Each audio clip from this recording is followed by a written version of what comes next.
శరణార్థుల పేరుతో వచ్చేటటువంటి వాళ్ళని ముందుగా వాళ్ళని గుర్తించి వాళ్ళది నోట్ చేసుకుని వాళ్ళకి కొన్ని కాగితాలు ఇచ్చి వాళ్ళు తిరగడానికి అవకాశం కల్పిస్తుంది అమెరికా. కానీ చొరబాటుదారులు అంటే అక్రమంగా వచ్చేసి జాగ్రత్తగా సెటిల్ అయిపోయి అమెరికాలో అధికార యంత్రాంగానికి కళ్ళపడకుండా తిరిగేటటువంటి వాళ్ళు బోల్డ్ అంతమంది ఉన్నారు.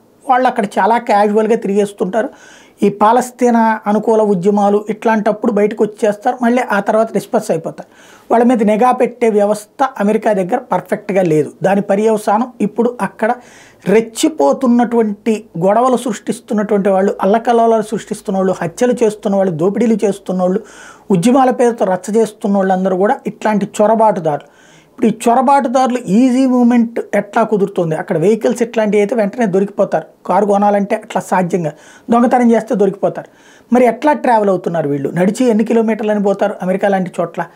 వాళ్ళు ఈ మెట్రో సర్వీసులనే వాడుతూ ఉన్నారు, పబ్లిక్ సర్వీసులనే వాడుతున్నారు అన్నది గమనించినటువంటి అమెరికా ఇప్పుడు తమ సైన్యం ద్వారా మెట్రోల అన్నిట్లో కూడా అక్కడ వాళ్ళ కనుసన్నల్లో పెట్టింది. తద్వారా చొరబాటుదారులను పట్టుకునేటటువంటి ప్రయత్నం ప్రారంభించింది.